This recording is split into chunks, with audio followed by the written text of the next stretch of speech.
Did you know that autoimmune diseases can affect vision in a variety of ways? Yes, conditions like multiple sclerosis, lupus, rheumatoid arthritis, and even autoimmune thyroid disease like Graves' disease or Hashimoto's can cause a variety of visual symptoms and signs.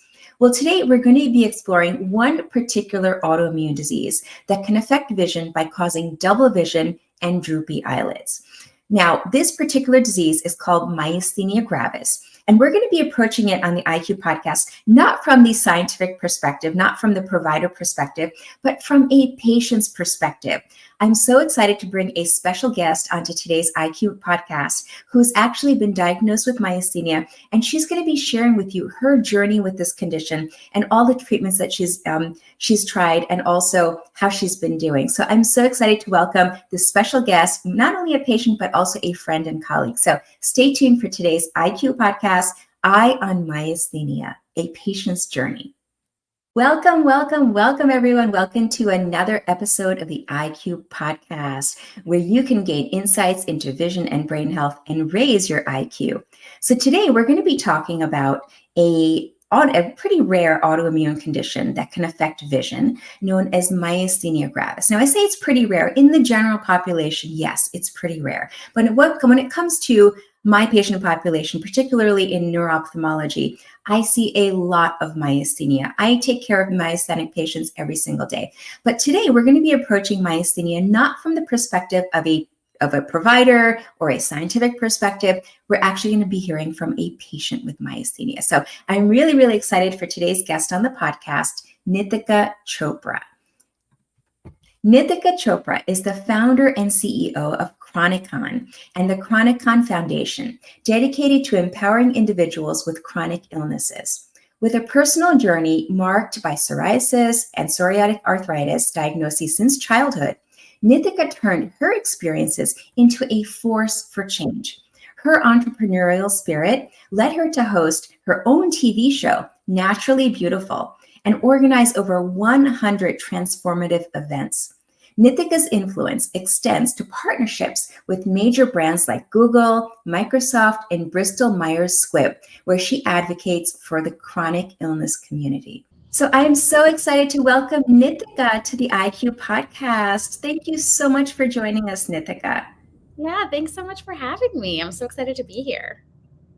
Yeah, so when I decided to put together this podcast, I thought, not just to have guests on who have a medical background, who are providers, but also to have patients come on and kind of share their experiences, because it's so important to look at both aspects of a condition, not just, what do we do from a medical standpoint, how do we diagnose, how do we treat, but also what do our patients go through. So it's really, really wonderful that you're coming on and you're able to share some of that. So I would just love to start by having you just tell us about your background. How did this all come about, this diagnosis of myasthenia? Sure. So I guess I started in October of 2021. I got COVID and I got like a pretty severe case of it, I guess. I didn't have like respiratory stuff, so I didn't go to the hospital, but I had headache stuff that was really intense and then gastro stuff. And it was just like, I was really out for 14 days and I've gone through a lot of health stuff in my life, and this felt like extraordinary. It felt really, really hard. And I sort of thought, okay, well, after it's over, this is it. I'm done now. I'm good. But then actually almost exactly a month later, I woke up in California with my family, and it was Thanksgiving Day. And all of a sudden I was like, I feel like I can't see properly. And from the end of getting COVID to that point, I'd had really intense gastro challenges. Like I felt like I didn't have ulcers that I know of, but it almost felt like that kind of feeling. It was just so painful and all of those things, but nothing else had really happened. And so, I woke up and I was like, I don't think I'm seeing properly. Like something is different. And as you know, it just so happens, my brother was in residency for ophthalmology and working with you, actually. This was before I knew you. and he was with us. And so my mom was like, then come like look at your sister, what's going on. And I was like, no, like I've never had like eye problems before. Like I've worn contacts basically my whole life, but it's not because I had a problem. It's just like corrective, And yeah, and he was like, yeah, your left eye is, not, I forget the word he used. I'm going to use the wrong word, which he'll be annoyed at because he's so particular about those kinds of things. But he was like, it looks almost like a palsy or like something maybe happened. And this was without him having any tools or any like equipment or anything. He just did like a quick test. And that was sort of the beginning, of everything. There's a lot that happened between that and actually getting a diagnosis. But yeah, that was sort of the beginning. Oh my goodness. Well, I'm so sorry to hear like the all the struggles you went through post COVID, and then this eye thing. I mean, did you think that they were related, or did you just think this is just like a one-off kind of thing? Like that day was just not a good day for you? Like what was going through your mind? That's a good question, actually. I don't know if I think I was afraid that it was related in some way, but I don't think I like knew more than that. My grandmother had really severe myasthenia gravis, and she got it, I don't know how many years ago, maybe like 40 years ago at this point, so it was when it was even more unheard of. And I think part of, part of the severity of her case, I think, was also because they didn't have as many therapies and they didn't know how to, kind of see that it was there so soon and all these things. So that had different complications. But my family and I, of course, were like, wait a second, like this, like, is it that? But then I had all of these different symptoms, like from basically that November until I got my diagnosis, which was May 25th of 2022. I had so many different symptoms that like, because I wasn't with her when she was first diagnosed, I didn't, I didn't know, excuse me.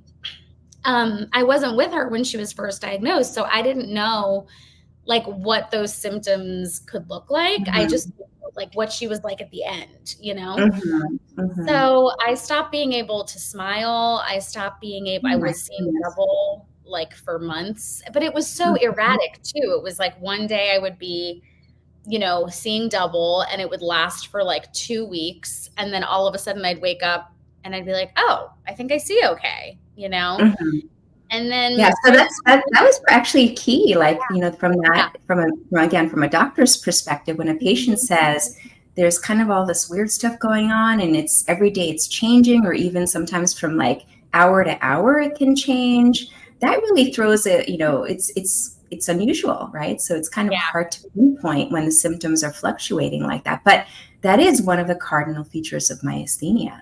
Not being able to smile. Well, not being able to smile, but also like some days are better than others. Like, and so a lot of people wait, they don't seek medical care immediately because they think, oh, well, I'm just really tired. I didn't sleep well last night, or maybe I ate something, so there's always that, like, is it just a day-to-day fluctuation or is this something a little bit more serious? But the smiling issue, it's not, when it comes to myasthenia, it's not like the most common. But when you combine it with when you put all the pieces together, then you start to see like, okay, I think there's something else going on here. So your brother was really, really very swift in picking that up, which is great. It was really, and also just to speak to what you were saying about like why people don't come in, because for me, I have psoriasis and psoriatic arthritis too. So I am like a tough cookie, And so when I was going through all that, and I'm sure so many people out there can relate to that. So when I'm going through all of this, I'm like, it's fine. Like, you're going to be fine. People thought it was quote unquote just long COVID, which obviously we know long COVID is very challenging for a lot of people. But they were like, it'll pass, And then Nitin, my brother, was like, when I started having challenges with eating, and that lasted for like a couple of months, and swallowing, then he was like, no. Like, you got to go get a test. Like, this is serious, So, but yeah, it can be so easy to just be like, no, I'm fine. Like, I'll be fine. I'll just push through it. So I think that's a really important point. Yeah. Well, I'm glad you finally, your brother finally convinced you to come in. I'll never forget that day. Actually, he wasn't assigned to see patients with me that day. He was in a different clinic, but he came over and he said, "Dr. Banik, can I ask you a favor?" And I said, "Sure, Nithim, what's up? What do you need?" And he said, "Can you see my sister?" And I said, "Absolutely.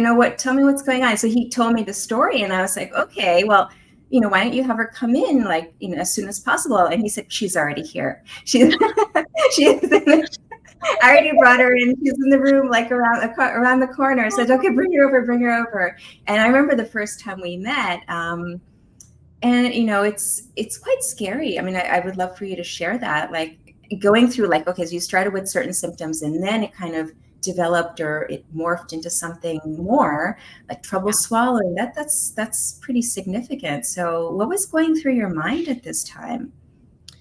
Yeah, I remember, I'll never forget that day either. I literally like remember what I was wearing and just like sitting in the, waiting room or the patient room or whatever, and just, yeah, meeting you. And I remember meeting you and being like so grateful because you were so like empathetic. And that's just not what I find most doctors like lead with. And it was just so comforting, especially because my brother and I could not be more different, like he's so wonderful, which is great, but like he's not into all the touchy feely stuff all the time. And I'm always kind of, He pushing the, does have that side. I've seen that side in well, him. He does have that. he's not always like that. So, I'm always like over emotional and, share that part of me more. So it was really nice to see that and see, just feel that from you. And I was so grateful that Nathan, made sure I came in and saw you. But yeah, I was really scared. I had just gotten the diagnosis from the test that you have to take, to make sure that that's what it is. I think that's the day that I saw you. And Was it, I don't remember, was that the blood test that you did or a different test that no, you it did? was the ERG, I think it's called. Oh, the EMG, EMG. EMG. Okay, EMG. Yeah. Okay, the EMG. And it came back positive, and yeah, and so I was really scared. The thing I didn't think would come up was I had just like so much grief. And I think that there was, and I didn't, I didn't think that that would be the case, especially because, as I said, I've been through a lot of stuff with my health before. So I Mhm. kind of was like, I'm a veteran at this point. Like, what, what thing is there for me to, excuse me, what thing is there for me to experience really that I haven't already experienced before? And, yeah, I felt a lot of grief. I felt a lot of worry. I felt like things were so new and so like different than other things I had been through. And then I think because I had seen my grandmother, go through so much, like she was on a respirator for several years. She couldn't talk like for several years. There were so many things I had seen her really struggle with. And she really, I mean, she is such a firecracker. She was such a firecracker. So she still had a lot of heart and spunk and personality, but she wasn't able to like live her life fully in the way that I know she would have wanted to without the myasthenia once she got Mhm. diagnosed. And so all of that was going through my head, like, is this the beginning of the end? Is this like, is my whole life gonna change? Is this like mean that I won't be able to like live my life the way I want to, and all these different things? And you reassured me, and even it then also reassured me that like people, live with myasthenia gravis all the time and they get treatment and it doesn't have to derail their whole life. But Mhm. I didn't know, how I was going to respond to things and how it was going to transpire and all that stuff. So I was really scared. I was really Yeah, scared. well, those are all very normal reactions to have, and it comes up often. You had an experience with myasthenia, but it also comes up with other conditions like multiple sclerosis. People have this stereotype in their mind, like, what do people with multiple sclerosis go through? They end up in a wheelchair, and perhaps for you, the equivalent is you thought immediately of your grandmother, like what she had gone through with her severe case of myasthenia. And yes, there is this not just fear, but just, oh my goodness, am I going to lose my life? Am I going to lose my functioning? And all those thoughts go through people's heads. So that's kind of why I adopt this type of approach when I deal with patients with with autoimmune disease, but also but something that's really completely new and like unknown and uncharted for them, is to reassure them that we have the tools. Now we have the tools and we can get people back on track, and also not just back on track, but able to live a normal, full life if it's treated quickly, expeditiously. Yes, people can regain a lot of their function. So, well, I know, in the beginning it was really challenging. I remember that we had that conversation about steroids, and I Oh think my that's perhaps what scared you the most. terrified. Yeah, but share with us, like, what happened with your treatment? Like, how did things go? Yeah, I mean, I just had like, again, these reference points, maybe partly in the media, but then also from just other chronic illness patients that I have known that have like said, oh my God, I took steroids. Of course, I didn't know how much they took or how often or whatever, but I just knew they took Mhm. steroids. And one woman I knew gained like 80 pounds in 3 months. And I was just like, oh my God, this is so scary. And she had MS, I think, and, had to get a significant amount. It was like a bit of a different situation.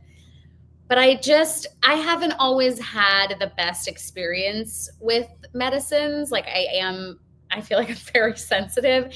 And that's been better as time has gone on, but I still have that relationship to it. Like, oh, anything new or any kind of new medicine, I don't know if I'm going to be able to respond to it okay. I don't know if I'm going to have a reaction. Like, I just get really nervous. And with something like steroids, for some reason, I was just so afraid. I had never taken steroids before. And yeah, my treatment, I started with just the steroids, and I think we were hoping that that would be enough, but it ended up not being enough to actually like change the trajectory of the symptoms, or I don't know how you would say it, but to actually like stop the symptoms. It just sort of calmed things down a bit, which I think was obviously really helpful. And then I think a month or two into that process, I had to then add two other medications into the fold.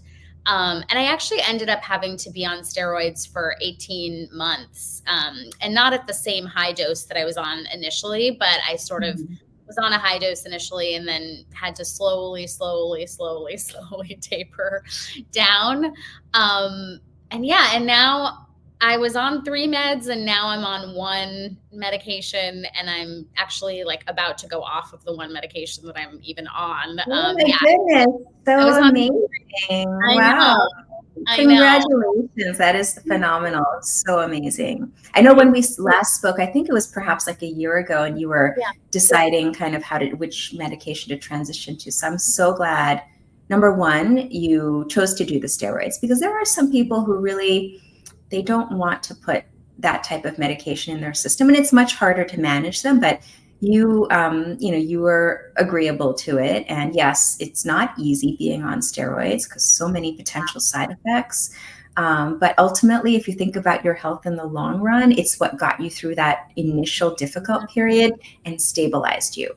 yeah, That's what I try to impart to my patients. It's relatively short term. You think about your lifetime, this is like a few months to a year or two of steroids, and then hopefully we can transition you to something else, or maybe it will go into remission. In mhm, some patients, myasthenia can go into remission, which is the hope, actually, with most yeah. of our patients.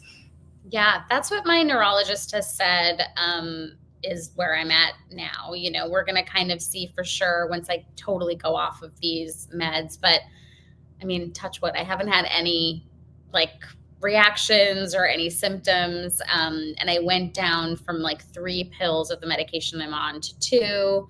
And then I'm going down to 1 on August 1st. And then in September, we'll see if I can just go off of it. So it's pretty cool. Amazing. Yeah. Amazing. Well, I'm so glad to hear that. So, I wanted to ask you. So, you mentioned you've had other diagnoses before, but specific to myasthenia, how has this condition being diagnosed kind of changed your outlook, your mindset, your outlook on life? Like, or has it? Or maybe it hasn't. I don't know. So, how has it Yeah. impacted you? That's a great question. I mean, for one, I had to ask for a lot more help than I was used to asking. And I think that was actually like probably a good thing, because I'm used to sort of doing everything on my own and figuring it out by myself. And when I got diagnosed, I had to actually move home for 6 months and just like get some care. And you don't have to do that, but it was just such a scary time with all the meds and just feeling so not really stable initially. It's also, it's okay to ask for that support. I Yeah. think, like you said, like you're very independent. You're an entrepreneur. You have your own life, your business. Taking a step back is probably very difficult, especially as an adult. But sometimes it's necessary, and it's okay. I I think know. people need to realize like that it's not like a reflection of you and your self-worth. It's just sometimes you need that support, especially family support. Yeah. Yeah. And I don't think I would have, maybe felt, if someone had said to me, you're going to have to move home, at that age and that time. And I would have been like, what? That's so crazy. But it was honestly like the best thing that I did. And I think it did really help me heal and just like get to a much stronger place. And then, I also feel like it sort of was a time that showed me who my true friends are. Again, even though I had dealt with other things before, I felt like this was such a new level of needing that support and needing to kind of have people nearby that sort of knew what was going on and just kind of check in on me and stuff in a different way that my other conditions didn't really warrant. And I strengthened some really like incredible relationships at the time, especially, that are still strong to this day. So I think those two things are probably the most prominent. And then weirdly enough, I feel like it did push me to want to be like, I can do anything. And I don't know if it just happened to coincide with the diagnosis or if it is because of the diagnosis. I don't really know which is first, the chicken or the egg. That's incredible. So like it empowered you, right? It really empowered you to have this. Yeah, kind of like I just don't want to be held back. And I also don't want to be the reason that I'm held back. Like I don't want it to be because I'm afraid or because I'm telling myself, oh no, you can't go on that hike or you can't, go for that swim or whatever it is. I don't want to be the reason. And I think I always kind of had that in me, but for some reason, the diagnosis and the whole experience and just things being so uncertain for a little bit of time, like really instilled that in me where I was like, no, I am not going to be the thing that holds myself back. So yeah, those are kind of the key themes. I have to say, Nitika, you are perhaps one of the amazing, I've met many people in life, many patients, but you really stand out because you have this, not just this resilience, but this inner energy that just shines no matter what state you're in. So even though I've seen you, through some of your perhaps maybe worst medical parts of your, journey, you still have this ebullience and you just let it all out and you share what you have with everyone, which is just so phenomenal. And I'm just so glad to hear that this condition didn't suppress any of that, and actually perhaps it let it come through even more. Like when you walk into a room, you light the entire room up. Your smile, your demeanor, everything is just so phenomenal. So I'm just so glad to hear that. Thank you. That's so sweet. I feel like that was like a little virtual hug. So I really appreciate it. Now I want to kind of delve a little bit, Nitika, into some of your past history. I read in your bio earlier that you have a couple of other autoimmune conditions, and also you were diagnosed in childhood. So I would love for you to share with us kind of like, how was that journey and how did that experience in early childhood help to shape who you are today? And, kind of what your identity is and what you stand for and what your mission is going forward in life. Yeah, well, it changed everything about me to get my first diagnosis when I was only 10. And what happened during that time was really like I had already been living a life where I felt very different than everyone around me. I felt like I was either curvier than everyone in my family, or I was just like more outspoken, or, I was never really good at school. Which as a kid, I feel like that's kind of your safe haven. If you can be good at school, you can sort of fit in some way, maybe. But that just like none of those things were really working for me. And so then to have my body also kind of be like, we're not going to really work for you the way that you think it should either. It Mm-hmm. was very devastating. It was really devastating. And it took me a long time to unravel a lot of the things that I was taught because of the experiences that I had, and just taught even from my experience. It wasn't always because of what other people were teaching me. So I had a lot of challenges with self-esteem and self-worth. I felt so less than, and I think part of why I have that inner spirit and that inner fighter in me is because I feel like I felt the opposite for so long.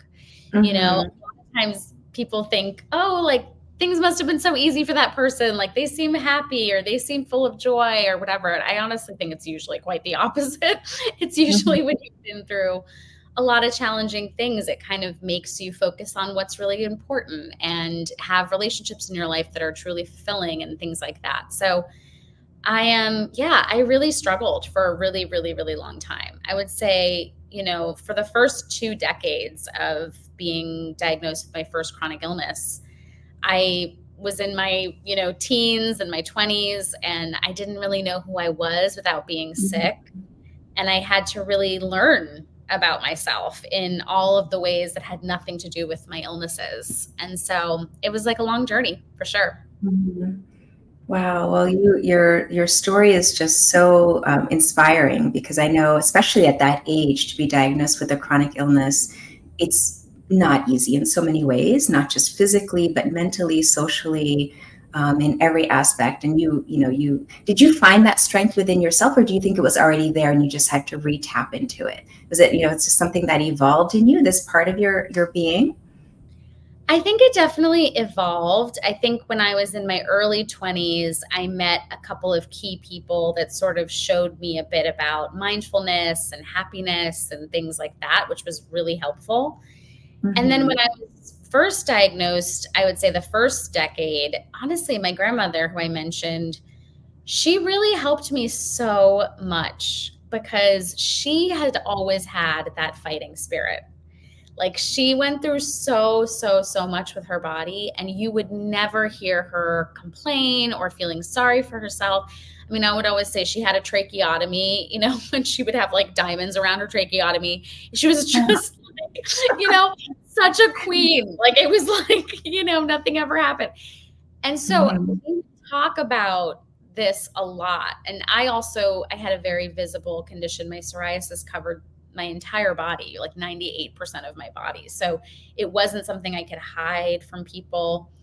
And she just always reminded me of that inner strength, like Mm-hmm. over and over and over again. And then she was a model for it. And then I think, as I said, in my 20s, I kind of had to also then learn more about how I was going to develop that within myself.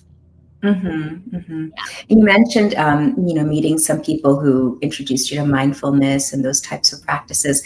Along your journey, from childhood to now, what types of practices do you think have helped you the most to kind of, get by day to day and still show up and go beyond, beyond yourself, beyond your illness, and really get out there and try to impact the lives of others? Yeah, a lot of practices. I think, the umbrella can be self love, self care, but I also think that sometimes those terms are so overused. It's like, what does that even mean anymore? But for me, I learned about self love and self care when I was in my early 20s. And I learned about it in a way where I realized it's just like the act of loving yourself. Like, what does that mean? If I were sitting next to, my best friend or my mom or, someone I love so much, how would I show them that I love them? Like, what are the things that I would Mm-hmm. do? And how can I do that for myself? And a lot of that time when I was learning about this, had a debilitating psoriatic arthritis. So I was in bed without, like, I couldn't really move without severe pain for the first half of my 20s. And so a lot of the time I was doing these things like laying in bed, so I was figuring out what are some lotions that feel really good. How can I learn how to do certain makeup things? Just like looking at like a mirror while I'm sitting in bed, or watch something really funny because it makes me laugh and that Mm-hmm. feels really good. All of those different things And I learned that at one of my lowest points in my life. And that's really carried me through over and over and over again. And I also think like one of the other things is I've always been like a very spiritual person. And my mom and dad are always like, I don't know where you got this from because they're just not so like, spiritually inclined in that way, where they talk about it all the time or whatever. It's not really their thing, but it's just always been my thing since I Mhm. was very young. I've always felt like there is this thing greater than me guiding me. There is a reason for all of the physical pain and suffering I have been through, that it is not in vain, that it is meant to help other people. And that I have cultivated. I cultivate it even to this day when I'm going through a heartbreak or I'm feeling confused or, whatever it might Mhm. be. I sit and I pray. And it's not really any religious thing. It's always Mhm. just me. I actually think I'm tapping into the love and the strength that I have within myself, which is a part of all of us. Because I believe, God is within you and within all of us. And so it's really just that practice, but it's been life changing for me. And it's something I'm so grateful that I can go back to again and again. Yeah, that is so beautiful, what you shared. Thank you. I'm sure it's not easy to talk about these types of, periods in your life or certain memories, but thank you for sharing that because I'm sure there are people listening who will, who can gain some of these insights. What you said, it was interesting, like self-care, self-love is something that you almost have to practice, right? It's almost like a skill, right? It doesn't necessarily come naturally to all of us. Like we have to find ways to make ourselves feel whole and feel good and feel happy. And you have to find what works best for you. So sometimes it does take some experimentation. So I hope, again, listeners will take some of those tips and use them themselves. So you've taken, this incredibly difficult life experience or combination of life experiences, and you've made this into something that has impacted so many others in so many positive ways. Like you've actually made a business out of it, helping others. So please tell us, like, please share with us, like, kind of your journey, how you decided to shift into that mindset, to create your business and some of the programs that you offer. Sure. Yeah. Well, I started my entrepreneurial journey about 14 plus years ago. And I did not start off by sharing about chronic illness or talking about chronic illness. It was something that took me many years to be, I guess, to accept that I was meant to talk about it. And a big part of that is, the identity conversation that we kind of touched on before. I never wanted to over identify with having a chronic illness. I felt Mm-hmm. like I had actually done that a lot when I was younger. I had way over identified. And then I went the other direction and was like, no, I don't want to identify at all. So it felt, I had a lot of resistance to the conversation Mm-hmm. for a long time. And then back in 2018, I was just going through like a hard time with work. I had been doing a lot of stuff with beauty and self care and meditation and self love and all these things, or mindfulness rather. And I just felt like there was more for me to talk about, but I didn't know how to I didn't know what it was. And then finally, with a lot of different things coming together, I realized that there were hundreds of millions of us living with chronic illnesses, and there was no real, like, mouthpiece for how do you live with a chronic illness and also love yourself and also really Mm-hmm. feel empowered and also know that you're not alone and, also don't over identify, and all these different nuances that I felt we had for other challenges in life, like whether it's getting divorced or someone becoming a mom, and that just being a really challenging time in your life because you're losing different parts of yourself. You're, having a lot of adjustment periods, all these different things. And I'm like, okay, there's literally so many of us going through this. How come nobody's talking about it? And now there are a lot more people talking about this, which is so great. But at the time, there really weren't people talking about it. And it inspired me to create my company, Chronicon, which you were a speaker at last year, which was so awesome. And I created it in 2019. We launched it. And I basically, from there, had our first conference. And then in 2020, we couldn't do conferences. So I built our Mm-hmm. app. now we have an online community. And it's been a really beautiful journey, and we still have our online community. We're doing some pop-ups this fall. I don't know when this episode's going to come out, but you can always check us out online, and there's always going to be stuff going on our online app as well. So if someone is interested in, joining Chronicon, joining your community, like what type of person is this ideally for? Like what type of individual would fit in this community? Yeah, that's a great question. I think it's somebody, what I've learned is it's somebody who really wants to be seen and heard around the fact that their health can be challenging, or even just like that they have different dietary restrictions, or maybe they're in a relationship or they're in a family that nobody else is chronically ill, and it's not even that it's negative or they're being negative, but it's just like they don't feel like people totally get it. Mm-hmm. And they want to be around people who get it. They also sometimes are looking for genuine friendship. We've had a lot of people in our community make real life friends, which is awesome. Mm-hmm. And at the same time, they also want more for their lives. So Mm-hmm. a lot of times we're put in this box of like, you are your diagnosis, like full stop. And it rules everything about your life. It's kind of all that you are in so many situations. And even when symptoms and, your food restrictions or the amount that you can walk or things that you can wear, things like that, even when those are all being dictated by your health, you still are so many things outside of your health condition.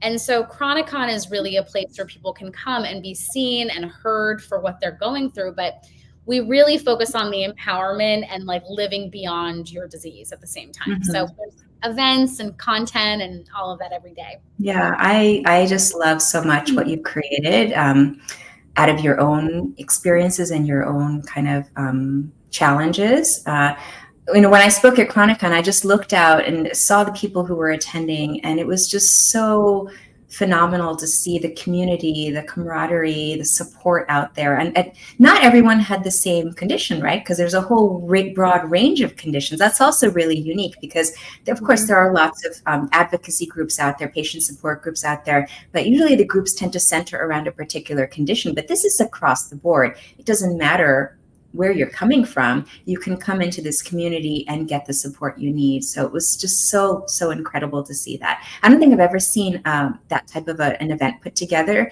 that encompassed such a broad range of people, of individuals coming together. So it was really, really just gorgeous. So tell us about these pop-ups. That's so interesting. Like, how is it going to work? Yeah, so we're going to go to LA, San Francisco, and have one in New York too. And in 2025, we're going to do more cities. So hopefully in like the spring and the fall, but if not, definitely the fall. And we're just going to go to these different markets because we have people from all over the country who are part of our app. They can't always go to New York. Not everybody can. Mm-hmm. So we wanted to just kind of go around the country. And we're just going to gather, and people are going to be able to connect, and we'll have some special guests and some conversation. It'll be really, really fun. And we're kind of doing something different from like the large conference, where you're kind of sitting and listening to amazing, amazing talks all day. But this will hopefully give people a chance to connect with each other a little bit more, which I found is like really what they're craving. And in person too, right? Because I'm sure that adds a whole other dimension. There's one thing, connecting via an app or on, social media channels, but when you see people face to face, that's really when the magic happens. Right? Yeah, I'm excited. Yeah. So tell us, like, if someone wanted to join your community, if they wanted to find out about these pop-ups or maybe attend a future conference, join the app, how can they best get in touch? Yeah, so you can go to chronicon.co, that's chronicon.co, and all of the stuff is linked there. And you can also go to the chroniconcommunity.com or follow us on Instagram at chroniconofficial. Awesome. So everyone, we will have all this information in the show notes so you can connect with Nitika and her community. It is phenomenal. It's just so supportive. I highly recommend it. Well, we are now coming to the end of today's podcast. I wanted to thank you so much for joining us and sharing your story. I know some of these are very, very personal, deeply like meaningful aspects of who you are and how you've gotten to where you are. So I wanted to thank you so much for sharing all of that. It really means a lot. Thank you so much for having me. I always love talking to you, and I'm so glad that I got to be part of the show. Oh, thank you. Well, thank you everyone for joining us for this week's episode of the IQ Podcast. Stay tuned for next time.